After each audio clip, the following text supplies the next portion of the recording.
परमपिता परमेश्वर ने एक संकल्प किया, एको अहम बहुशः, एक से मैं अनेक हो जाऊं। यह वह संकल्प था जिसके बाद संपूर्ण ब्रह्मांड और इस सृष्टि की रचना हुई। और जब एक से अनेक हुए तो अनेक को संचालित करने के लिए परम पिता परमेश्वर ने उन सब को संचालित करने के लिए जो नियम तय किए, उन नियमों को हमारे वेदों में धर्म कहा गया। जिन नियमों से संपूर्ण ब्रह्मांड और संपूर्ण सृष्टि में चर और अचर सभी संचालित हो रहे हैं, वो सभी नियम धर्म कहलाए। और वह धर्म जब इन नियमों का रूप लेने लगा, परमात्मा ने तो संचालित करने के लिए नियम बना दिए, लेकिन उन नियमों को जिन लोगों ने देखा उनको हमने मंत्र दृष्टा ऋषि कहा। उन मंत्र दृष्टा ऋषियों ने इन नियमों की एक एक करके खोज की, और जब वो नियम उन्होंने संपूर्ण दुनिया के सृष्टि के सामने रखे, उन नियमों को जब एक स्वरूप में रखा गया तो धर्म ने एक नया रूप धारण किया, जिसको हमने दर्शन कहा। दर्शन एक सिद्धांत के रूप में संपूर्ण सृष्टि के सामने प्रकट हुआ, और उस दर्शन को जब आचरण में लाने के लिए हमने एक पद्धति का निर्माण किया, उस पद्धति को हमने संस्कृति का नाम दिया। और जब दर्शन धर्म के साथ दर्शन और संस्कृति का विकास होता चला गया, उसी संस्कृति के सहारे अनेक ऐसे महान ऐसे इकाइयां खड़ी हुई, और उन इकाइयों को खोजने वाला, देखने वाला जो देश था, जिस देश के लोग थे, वो भारत है। वो सनातन संस्कृति का संवाहक, ये आर्यावर्त है, ये ब्रह्म देश है। अनेक अनेक ऐसे महान कृतियों का आविष्कार इस देश ने किया। संपूर्ण सृष्टि को संचालित करने के लिए उन नियमों का आविष्कार और देखने वाला ये देश था। उसमें से एक महान परंपरा जिसका आविष्कार इस देश ने किया, इस राष्ट्र ने किया, हमारे पूर्वजों ने किया, उसका नाम है गुरु शिष्य परंपरा। विश्व को दी हुई एक महान अजस्र देन है, ये अनुदान है। बिना किसी पद्धति के हम इस सृष्टि का, इस ब्रह्मांड का संचालन नहीं कर सकते। और जब अनेक ग्रह नक्षत्र बने, उसमें से सूर्य बना, और उस सूर्य से अनेक ग्रह बने, उसमें से पृथ्वी बनी, और उस पृथ्वी में जो महान सभ्यता का आविष्कार हुआ, निर्माण हुआ, वो महान मानवीय सभ्यता, उसका संचालन, उसका व्यवस्थित स्थापन करने वाला देश भारत ही है। क्योंकि दुनिया में सबसे पहले जिस देश में सबसे पहला मानव आया, वो भारत ही है। इसलिए अनेक अनेक महान ऐसी पद्धतियों का निर्माण होता चला गया, लेकिन आज के दिन हम उस महान आविष्कार की चर्चा करना चाहेंगे, जिसके कारण से आने वाले समय में भी इस संपूर्ण सृष्टि को संचालित करने के लिए एक बहुत बड़ा आधार मिलने वाला है। वो है भारत की दी हुई गुरु शिष्य परंपरा। हमारे महान वैदिक ऋषियों ने तत्व को सबसे पहले गुरु के रूप में स्थापित किया। प्रकृति से जुड़े हुए तत्वों को उन्होंने गुरु का स्वरूप दिया। तभी तो गुरु को आधार मान करके जब इस देश के ऋषि ने पहली बार बोला, असतो मां सदगमय, तमसो मां ज्योतिर्गमय, मृत्योरमा अमृतंगमय, ये महान उस गुरु शिष्य परंपरा का बीज था, जो असत्य से सत्य की ओर ले जाए, जो अंधकार से प्रकाश की ओर ले जाए, जो मृत्यु से अमरता की ओर ले जाए। उस तत्व का नाम गुरु है। इसलिए बाद में हमारी स्मृतियों ने, हमारे ग्रंथों ने इसका विस्तार से उल्लेख जब करना शुरू किया, तब हमने कहा ज्ञान शक्ति समारूढ़ तत्व माला विभूषित है, भुक्ति मुक्ति प्रदाता चे तस्मै श्री गुरुवे नमः। तभी हमने कहा अज्ञान ग्रासकम ब्रह्म गुरुदेव न संशये रुकारस्य अंधकारो ही रुकारस्तेज उच्यते। जब ये हमने कहा तो इसी तत्व की परिभाषा हम दे रहे थे। और जब सामान्य समाज को समझाने के लिए जब हमने और परिभाषा दी, गुरुर ब्रह्मा गुरुर विष्णु गुरुर देवो महेश्वर है, गुरु साक्षात पर ब्रह्म है, तस्मै श्री गुरुवे नमः, तब समाज को समझ में आया वो गुरु जो 3 आधारों को लेकर के चलता और शिष्य का निर्माण करता है, वो ब्रह्मा की तरह शिष्य में सद्गुणों का सृजन करता है और शिष्य का पालन पोषण वो विष्णु की तरह से करता है उन संस्कारों का, और शिष्य में आए दुर्गुणों का विनाश वो शिव बन करके करता है। तब वो पर ब्रह्म का रूप लेकर के एक श्रेष्ठ शिष्य का निर्माण कर पाता है। ऐसा गुरु का स्वरूप हमने कहा। अनेक अनेक ऐसी परंपराएं हमारे यहाँ विकसित होती चली गई, और जो हमारे यहाँ 2 परंपराएं सम्राटों की भी विकसित हुई, सूर्य वंश की परंपरा और चंद्र वंश की परंपरा। उस परंपरा ने भी जिसको सबसे अधिक स्थापित किया वो गुरु शिष्य परंपरा थी। चाहे हरिश्चंद्र के कालखंड में, रघु के वंश में या सूर्य वंश में वशिष्ठ जैसे महान गुरु खड़े होते हैं और एक श्रेष्ठ शिष्यों की श्रृंखला निर्मित होती है, जिसमें राम जैसे महान शिष्य निर्मित होते हैं जो इस व्यवस्था को स्थापित करने के लिए संकल्प लेते हैं। निश्चरहीन करहूं मैं भुज उठाए प्रणकीन है। तो चंद्रवंश की परंपरा में कृष्ण जैसे शिष्य खड़े होते हैं संदीपन जैसे गुरु के माध्यम से, और जो संकल्प लेते हैं यदा यदा ही धर्मस्य ग्लानिर्भवति भारत है। ये भारत की उस श्रेष्ठ परंपरा का हिस्सा है। तो हम जानते हैं उस श्रेष्ठ श्रृंखला का अगर हम वर्णन करते चले जाएंगे तो बहुत लंबी और अनंत परंपरा है गुरु शिष्य परंपरा। लेकिन इस देश पर आए हुए संकटों में जो सबसे पहले खड़े होने वाले और मार्गदर्शन करने वाले थे वो गुरु ही थे।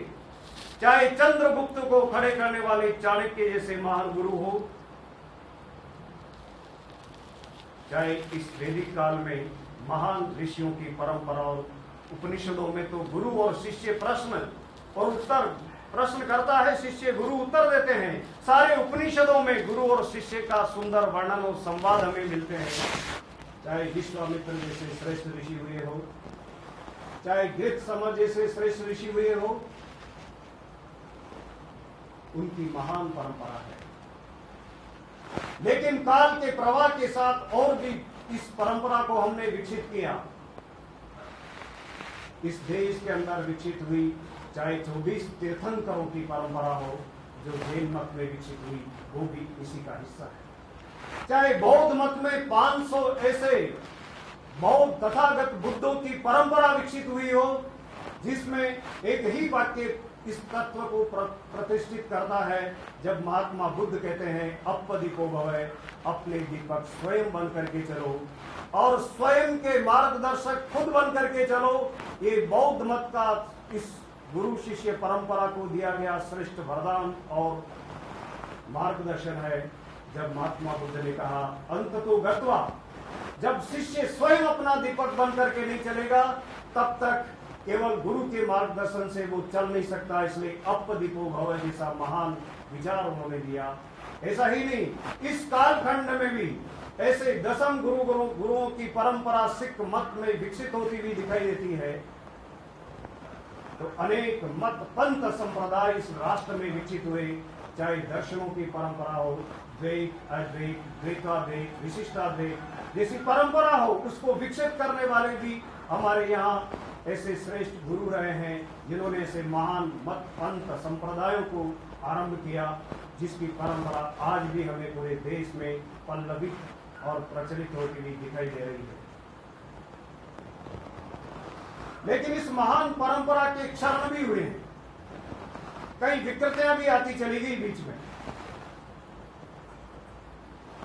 लेकिन आज जब वर्तमान में हमें दिखाई देता है, इस कालखंड में, इस गत शताब्दी में जब हमने देखा एक महान ऋषि प्रकट हुए इस देश में फिर से, जिन्होंने देखा, अध्ययन किया और चिंतन किया और निष्कर्ष निकाले।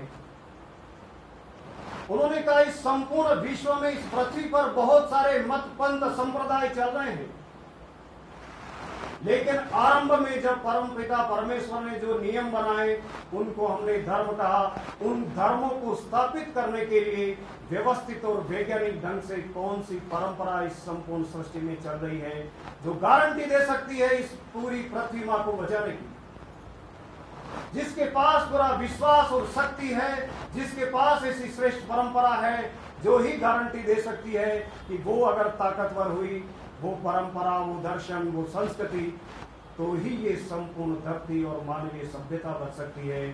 उस महान सनातन परंपरा को हमने एक नाम दिया, और इस कालखंड में जब कोई नाम नहीं थे, केवल अकेली थी, तब केवल ये सनातन संस्कृति कहलाती थी, तब केवल संस्कृति कहलाती थी।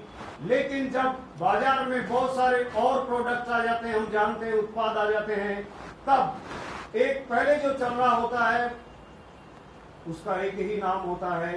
नाम नहीं होता है, केवल उसके नाम से जो वस्तु होती है उसके नाम से चलता है, एक सामान्य सिद्धांत है। लेकिन दूसरे आते हैं तो उसको दिखाने के लिए, प्रकट करने के लिए कुछ नाम और संबोधन देने पड़ते हैं। इसलिए काल के प्रवाह के साथ इसके साथ हिंदू संस्कृति, एक हिंदू शब्द हमें जोड़ना पड़ा। लेकिन वो सनातन आर्य संस्कृति उस परंपरा का ही एक हिस्सा है। आज भी अब जब हम चारों तरफ देखते हैं, उस महान दृष्टा ने विचार किया था कि इस विश्व में जो भी चल रही है परंपराएं, जिनको संस्कृति भी नहीं कह सकते, जो कुछ पद्धतियां हैं, क्या वो गारंटी दे सकती है पूरी सृष्टि को बचाने की, इस मानवीय सभ्यता को बचाने की? जब आज हम देखते हैं और उस महान दृष्टा ने भी देखा, तब निष्कर्ष था वो केवल विध्वंस का निर्माण कर रहे हैं। चाहे इस पृथ्वी पर ईसाइयत का निर्माण हुआ हो, जो केवल कहती है हम ही श्रेष्ठ है, अगर हमारे दरवाजे में प्रवेश करोगे तो स्वर्ग मिलेगा, बाकी नहीं मिलेगा। तो दूसरी इस्लाम की परंपरा विकसित हुई जो कहती है इस्लाम और अल्लाह को ही मानोगे तो ही तुम्हें स्वर्ग मिलेगा, तो ही तुम मुक्ति के अधिकारी हो, बाकी तुम काफिर हो और तुम्हें विनिष्ट कर दिया जाएगा। इस देश में और भी कई परंपराएं, पद्धतियां विकसित हुई जो धर्म को नहीं मानती, जिनके लिए धर्म का अर्थ ही मालूम नहीं उनको। लेकिन उन्होंने कहा हम तो केवल रोटी कपड़ा और मकान का विचार करते हैं, वो साम्यवाद विकसित हुआ। लेकिन आज देख रहे हैं उसके भी अनेक विध्वंस करने वाले संगठन पूरे विश्व में विनाश कर रहे हैं। तो एक विचारधारा और खड़ी हुई जिसको हमने पूंजीवाद कहा। उसका सिद्धांत है जो डार्विन के सिद्धांत पर चलता है, सर्वाइवल ऑफ फिटेस्ट, जो ताकतवर है उसी को जीने का अधिकार है। जब आज पूरे विश्व में इन सभी विचारधाराओं को देख रहे हैं तो इन अध्ययन और निष्कर्ष कहते हैं कि ये सारी विचारधाराएं आने वाले समय में इस सुंदर ग्रह को, इस महान सुंदर मानवीय सभ्यता को नष्ट कर सकती है। तो एक उत्तरदायित्व ईश्वर ने हम सब के कंधों पर दिया, उसी उत्तरदायित्व को हम सब के कंधों पर स्थापित करने के लिए उस महान दृष्टा ने एक महान आविष्कार किया और एक नाम दिया, उसको हमने राष्ट्रीय स्वयंसेवक संघ कहा। जो उस फिर से केवल हम सोचते होंगे कि एक सामान्य सी कार्य पद्धति, हमें एक सामान्य सा कार्यक्रम दिखाई देता है, लेकिन इस बीज के पीछे छिपा हुआ वट वृक्ष आने वाली पीढ़ियों को दिखाई देगा। शायद हो सकता है वर्तमान पीढ़ी को इतना समझ में नहीं आए। ये वो महान बीज है जिसका बीजारोपण किया गया है। ये बीज जिसके अंदर से एक महान वट वृक्ष का प्रस्फुटन होने वाला है, वो हो रहा है और वही गारंटी देगा इस संपूर्ण सृष्टि और मानवीय सभ्यता को बचाने की। जो संकल्प राम ने लिया था, जो संकल्प कृष्ण ने लिया था, जो सृष्टि के आरंभ में परम पिता ने लिया था, वही संकल्प हमारा भी है, वही संकल्प राष्ट्रीय स्वयंसेवक संघ का भी है। और राष्ट्रीय स्वयंसेवक संघ की अपनी एक वैज्ञानिक पद्धति विकसित हुई है जो आज पूरे विश्व में कहीं भी नहीं। इस विश्व में विकसित हुई अनेक पद्धतियों का अवलोकन करने के बाद ये निष्कर्ष निकाला जा सकता है कि पूर्ण वैज्ञानिक पद्धति अगर किसी संगठन के पास है तो वो राष्ट्रीय स्वयंसेवक संघ के पास है। और उसी वैज्ञानिक परंपरा के उस कार्य पद्धति का एक हिस्सा है। हमने गुरु के रूप में एक तत्व को स्वीकार किया है, एक व्यक्ति को नहीं, क्योंकि ये लंबी और दीर्घकालीन चलने वाला एक महान आंदोलन है जो सृष्टि में व्यवस्था स्थापित करने तक चलता रहेगा। और हमारे कंधों पर एक उत्तरदायित्व आया है, और ये महान उत्तरदायित्व है संपूर्ण सृष्टि को बचाने का। केवल दायित्व नहीं है, मुख्य शिक्षा, कार्यवाह और कुछ दायित्व जिनका हमने काल के प्रवाह के साथ नाम रखा है, वो बाद में बदलते चले जाएंगे। जिनको हम दायित्व कह सकते हैं, वो दायित्व के नाम तो काल के प्रवाह के साथ बदलते रहेंगे, लेकिन एक बहुत बड़ा दायित्व हमारे कंधों पर है। वो महान दायित्व है भगवान कृष्ण, राम और परम पिता परमेश्वर का दिया हुआ फिर से धर्म की स्थापना, विदायास्य धर्मस्य संरक्षणम। इस महान धर्म का संरक्षण करना, ये सबसे बड़ा उत्तरदायित्व हमारे कंधों पर है। इसलिए उस उत्तरदायित्व को ठीक से समझने के लिए हमारी इस कार्य पद्धति को भी ठीक से समझना पड़ेगा। और जब हम ठीक से समझ पाएंगे, तब हमें कार्य करने का वो गहरा आनंद भी आएगा, गहरी अनुभूतियां भी आएगी, जीवन में गहराई आएगी और गुणवत्ता आएगी। उसके बाद ही हम वो सब कुछ कर सकेंगे जो हमने तय किया है। इसलिए हमारे संगठन में हमारे महान मंत्र दृष्टा ऋषि भी कह सकते हैं, परम पूज्य केशवराव बलिराम हेडगेवार, जो इस सदी के महान ऋषि है, जिन्होंने जिस पद्धति को दिया है उसको ठीक से समझना पड़ेगा। जब हमने कहा हमारी पद्धति वैज्ञानिक है, तो उसमें से एक हिस्सा है गुरु के रूप में हमने परम पवित्र भगवा ध्वज को माना है। परम पूज्य डॉक्टर जी ने कितना गहरा चिंतन किया होगा, कितने चलते हुए संगठनों का अध्ययन करके उन्होंने निष्कर्ष निकाला होगा। भारत की इस महान विराट परंपरा का उन्होंने अध्ययन किया होगा। उन्हें मालूम था, इसलिए उन्होंने तय किया राष्ट्रीय स्वयंसेवक संघ में गुरु वही हो सकता है जो सनातन, जिसको देख करके सनातन परंपरा का हमें स्मरण हुआ है। हम राष्ट्रीय स्वयंसेवक संघ में गुरु उसी को मान सकते हैं जो कभी स्मरणशील नहीं होगा, जिसका कभी पतन नहीं हो सकता। हम गुरु के रूप में उसी को देख सकते हैं जो कभी मरणशील नहीं हो, जिसकी मृत्यु कभी नहीं होगी। हम गुरु के रूप में उसी को देख सकते हैं जो एक ही समय में करोड़ों करोड़ों स्थानों पर उपस्थित रह सके। हम गुरु के रूप में उसी को ही स्वीकार कर सकते हैं जो अनंत काल से चला आ रहा और अनंत काल के बाद भी रहेगा। ये सृष्टियां आएगी और जाएगी, लेकिन वो सदैव खड़ा रहेगा, शाश्वत बन करके। वो ही गुरु हो सकता है। और इसलिए वह तत्व कौन हो सकता है? तो इस महान परंपरा तो हमारे ऋषियों ने विकसित किया था, उसी को हमने स्वीकार किया। कोई नया आविष्कार किया हो या नया कोई देन हमने दी हो, ऐसा नहीं है। परम पूज्य डॉक्टर जी ने उसी महान तत्व को, जो इन सभी बातों पर खरा उतरता है और जो गुरु के रूप में शाश्वत, सनातन और अनंत काल तक भी रह सकता है, वो परम पवित्र भगवत ध्वज ही हो सकता है।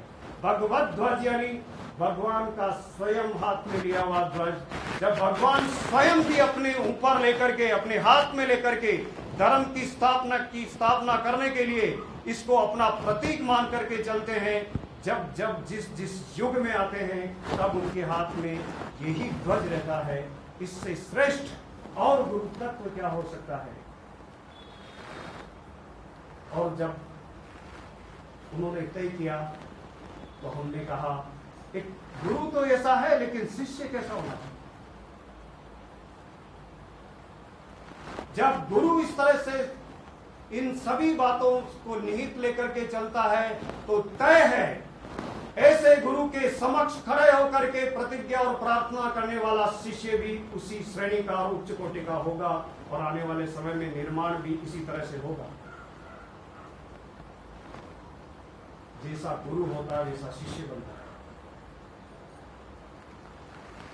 जब इस महान तत्व को हमने गुरु के रूप में स्वीकार किया है, तब दूसरा हिस्सा एक शिष्य के रूप में हम यहाँ बैठे हैं गुरु के समक्ष, तब हमें समझना होगा कि गुरु तो ऐसे हैं, लेकिन एक शिष्य को खड़ा होने के लिए क्या प्रयास करने पड़ेंगे, वो भी हमें नित्य सिद्ध हमारे इस कार्य पद्धति में बताया। परम पूज्य डॉक्टर जी ने बहुत चिंतन विचार किया, पूरी टोली के साथ बैठ करके विचार किया। कभी कभी लगता है इस विश्व को दिया हुआ इतना महान चमत्कार है, हो सकता है विश्व को आने वाले कुछ सालों बाद समझ में आए, हो सकता है हमें भी विश्वास हो कि नहीं हो वर्तमान में, लेकिन चमत्कार से बड़ा और एक अवतार से बड़ा और कुछ नहीं हो सकता। हम अवतार नहीं कह सकते क्योंकि हम व्यक्ति पूजा नहीं करते, इसलिए हम केवल समझने के लिए इस विचार को आगे बढ़ाते हैं। तब हमें अपनी प्रार्थना जो गुरु के समक्ष हम प्रतिदिन करते हैं, उसमें एक शिष्य को खड़ा होने की एक महान प्रक्रिया बताई गई है, उसको हमें समझना चाहिए। और जब एक शिष्य को खड़ा होता है, तब हम गुरु के समक्ष खड़े होकर के जब प्रार्थना करते हैं, तो सबसे पहला एक शिष्य बनने के लिए जरूरी होता है, वो होता है श्रद्धा का भाव। जब हम ये बोलते हैं नमस्ते सदा वत्सले मातृभूमि, तो गुरु तो शाश्वत है, गुरु तो सनातन है, गुरु तो सबसे ऊपर है, लेकिन इस महान परंपरा को विकसित करने वाली भूमि है, वो शक्तिशाली ताकतवर पुनरपि फिर से खड़ी नहीं होगी, तो ये महान परंपरा फिर से थोड़ी सी क्षीण हो सकती है, समाप्त कभी नहीं होगी, मर नहीं सकती ये परंपरा, क्योंकि ये शाश्वत है, कोई इसको समाप्त नहीं कर सकता। ये संकेत और प्रतीक के रूप में हमारे सामने खड़ी है। जब गुरु को हम देख रहे हैं तो हमारे सामने केवल एक कपड़ा नहीं है, एक झंडा नहीं है, एक केवल ध्वज नहीं है।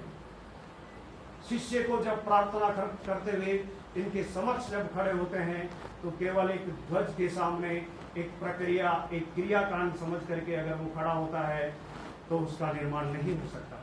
ऐसे उथले शिष्य जो केवल सामान्य स्तर पर जीते हैं, हो सकता है उनके लिए केवल कार्य पद्धति और खड़ा होना एक प्रक्रिया मात्र हो, एक औपचारिकता मात्र हो, और समझ नहीं बढ़ने के कारण से वो एक प्रक्रिया को पूरा कर रहा है, उससे चल रहा है, ये हो सकता है।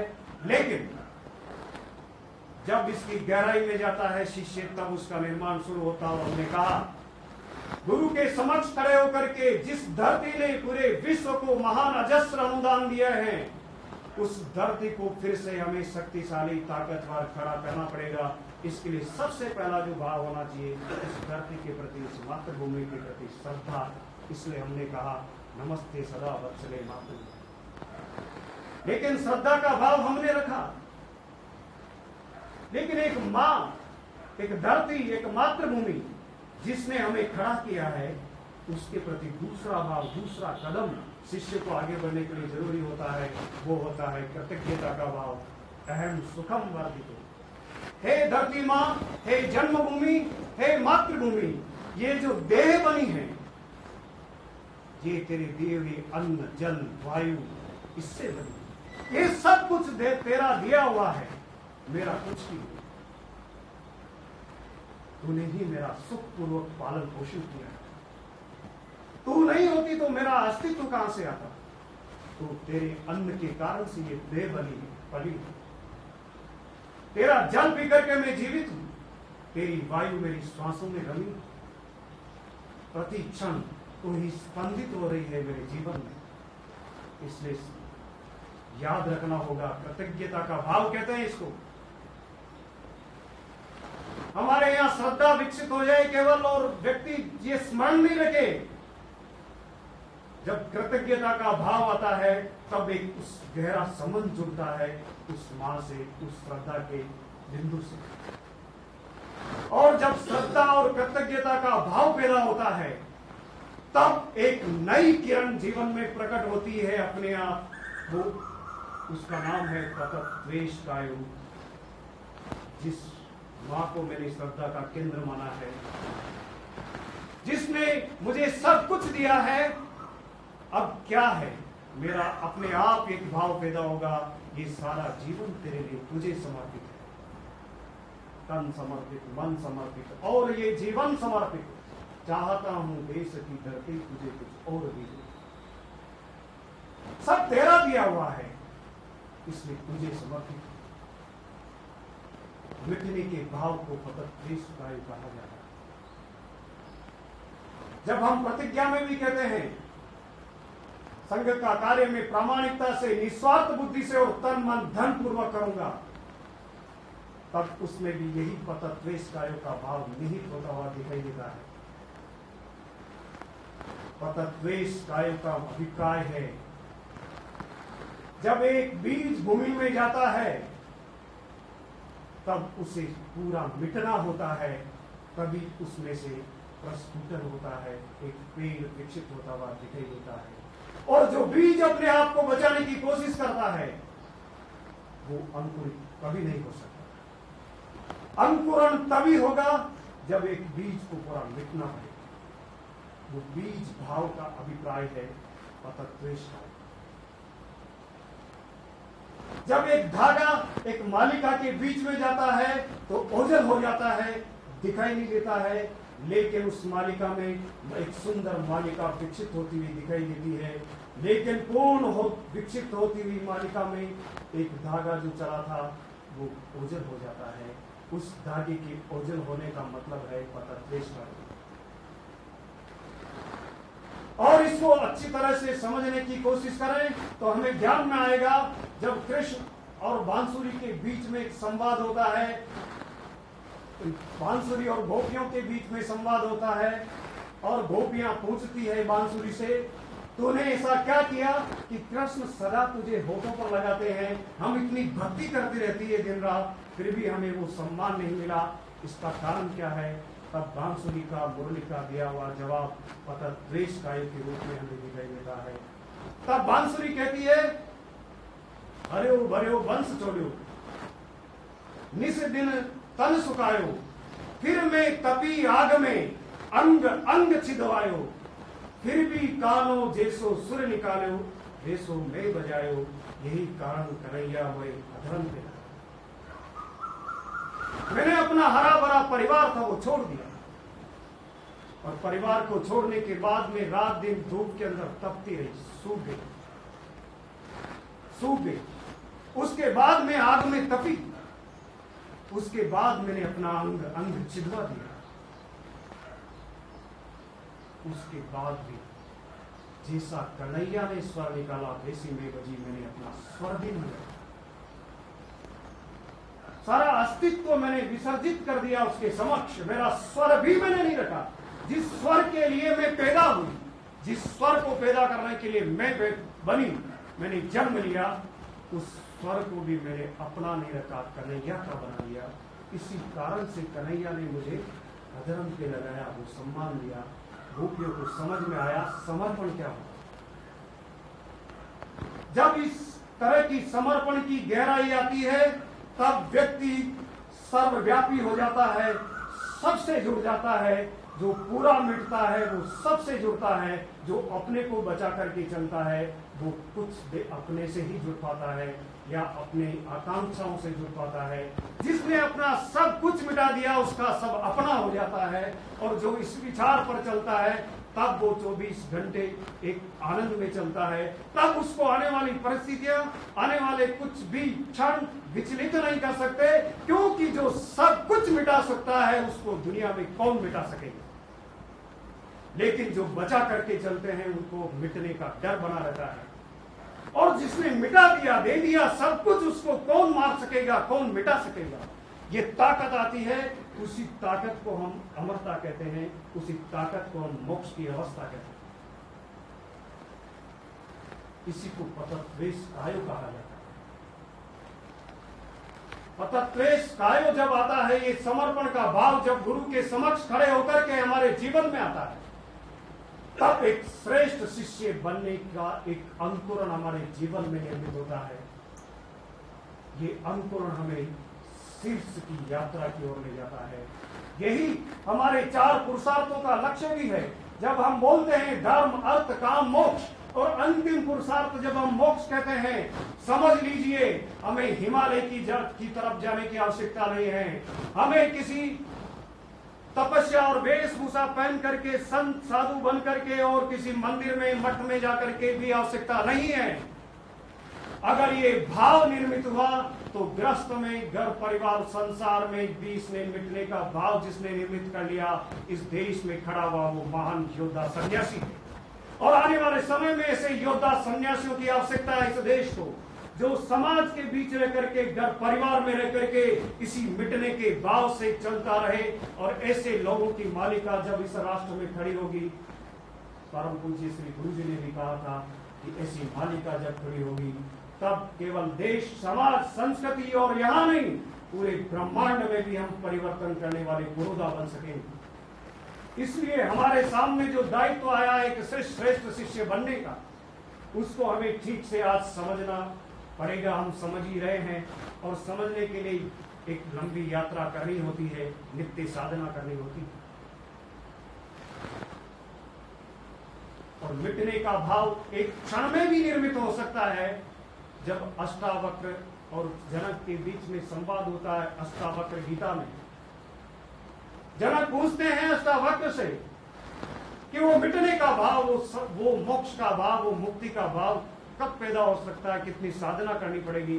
तब अष्टावक्र कहते हैं, अगर इसी क्षण आपने सोच लिया और सब कुछ ये भाव निर्मित कर लिया तो एक क्षण लगता है, और हो सकता है आप अपने को बचा करके चले तो जीवन भर क्या, अनंत जन्मों तक भी उस स्थिति को प्राप्त नहीं कर सके।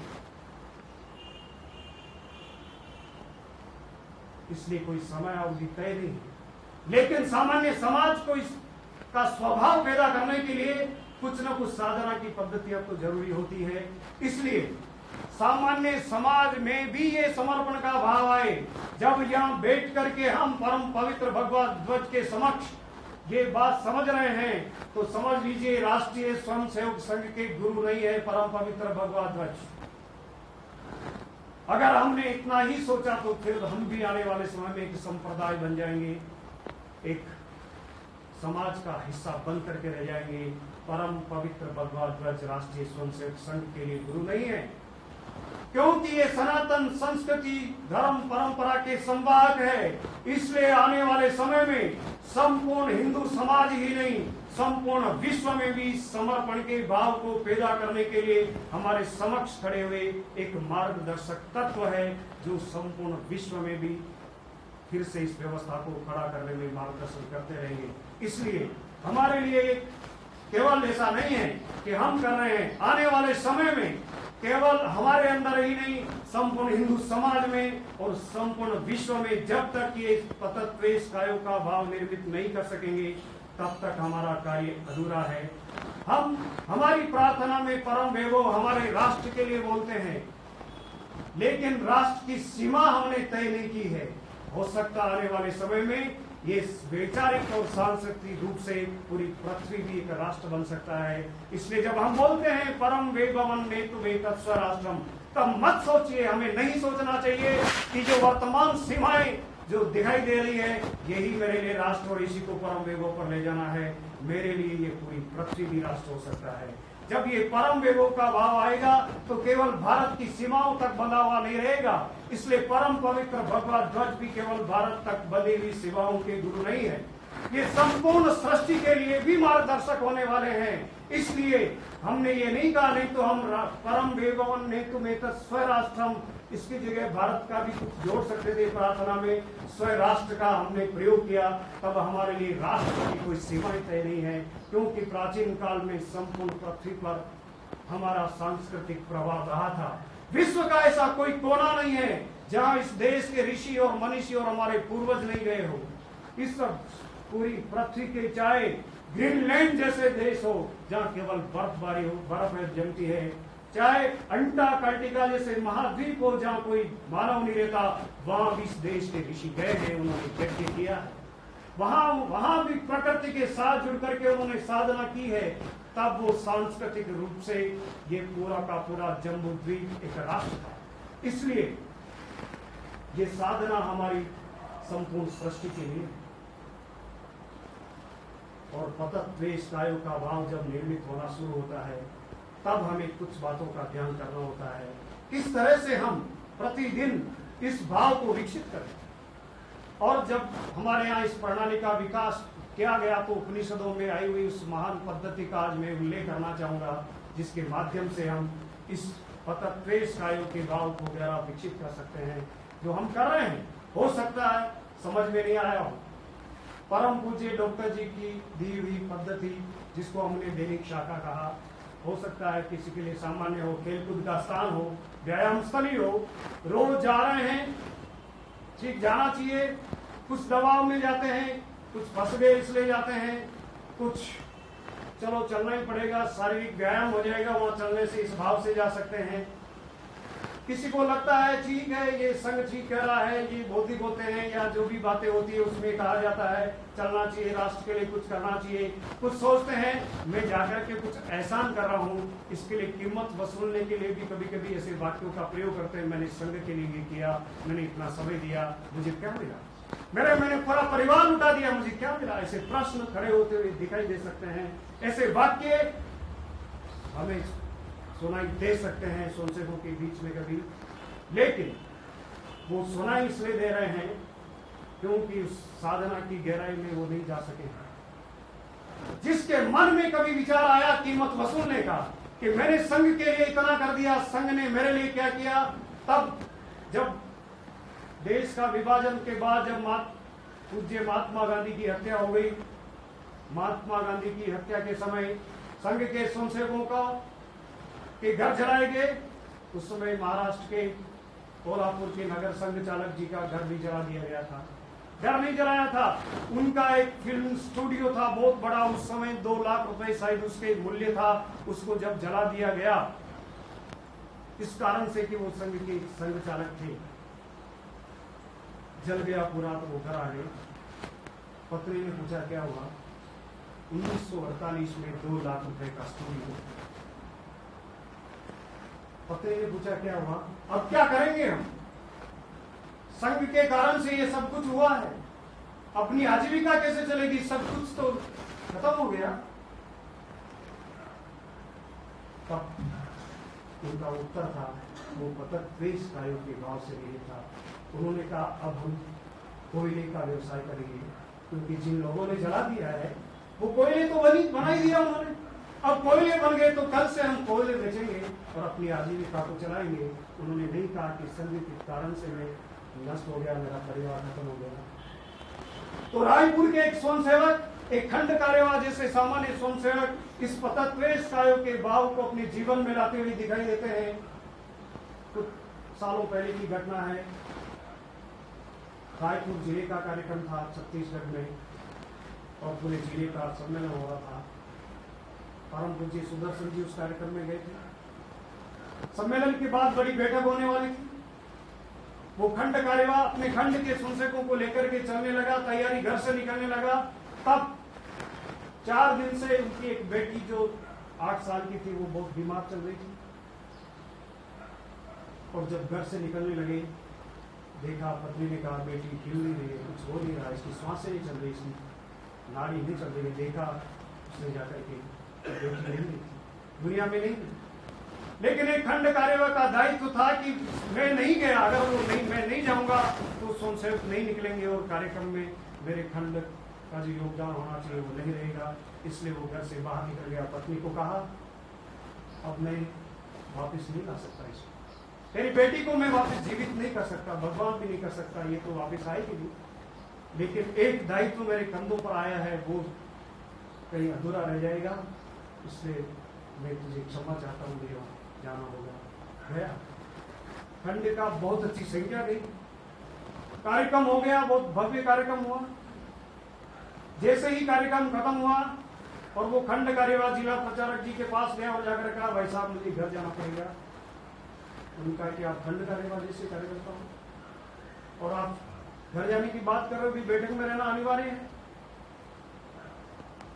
तब खंड कार्यवाह ने कहा वैसा ये घर से निकल रहा था, तब मेरी बेटी इस दुनिया से चली गई, नहीं रही, और मेरा दायित्व था उसका निर्वहन करने के लिए मैं आ गया, लेकिन अब तो घर जाना पड़ेगा।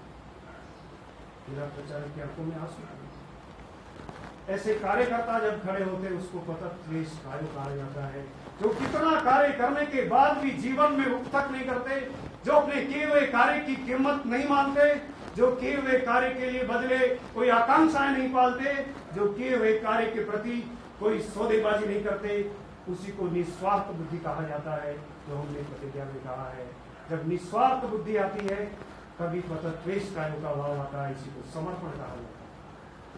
यही सच्ची गुरु दक्षिणा है।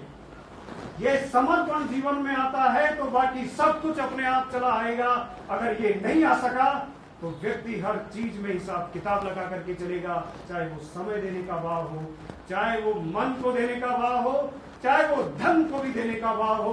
वो घर से निकलेगा तब हिसाब किताब लगाएगा, अपने आप को बचा करके सोचेगा, अपने आप को सारा हिसाब किताब बे आय लगा करके सोचेगा। लेकिन जब समर्पण का भाव आता है तो 24 घंटे प्रकट होता हुआ दिखाई देता है। केवल गुरु दक्षिणा के दिन और गुरु दक्षिणा के दिन अर्पित किया हुआ ये तो केवल एकमात्र औपचारिकता है, एक कार्यक्रम है, ये सब कुछ नहीं है।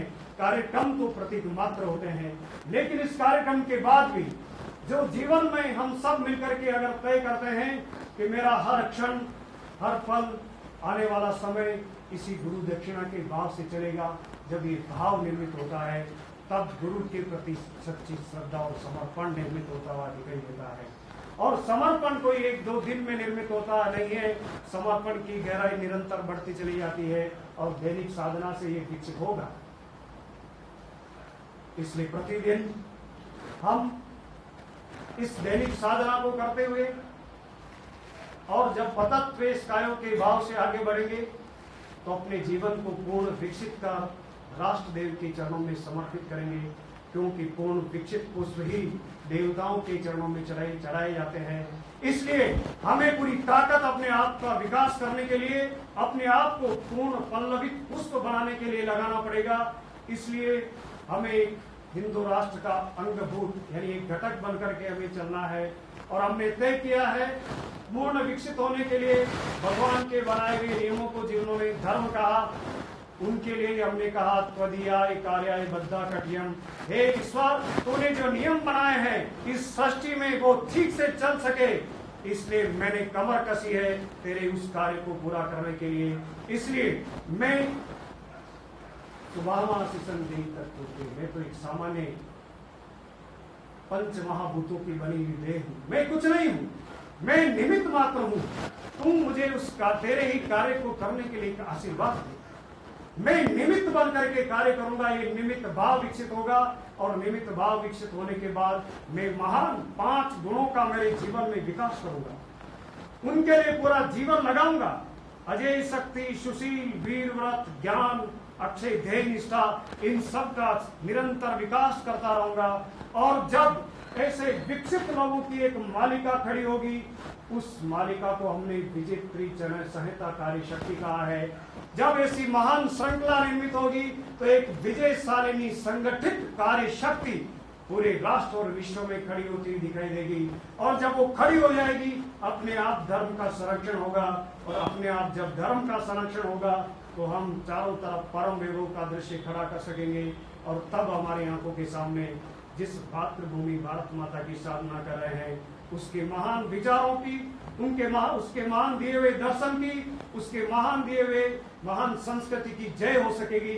भारत माता की जय का अभिप्राय है भारत की दी हुई महान परंपराएं, संस्कृति, दर्शन, विचार, मूल्य, उन सब की जय होगी। और उनकी जय होगी तो पूरे विश्व में एक सुंदर दृश्य बन सकेगा। हम उस ओर चलें। ईश्वर हम सबको शक्ति दे कि आज जब भी हम गुरु के समक्ष खड़े हो तो हमें निरंतर ये समर्पण का भाव हमें गहराई में लेता चला जाए। और अंत में हम यही कहें, जीवन पुष्प चढ़ा चरणों में मांगे मातृभूमि से ये वर, तेरा वैभव अमर रहे मां, हम दिन चार रहे।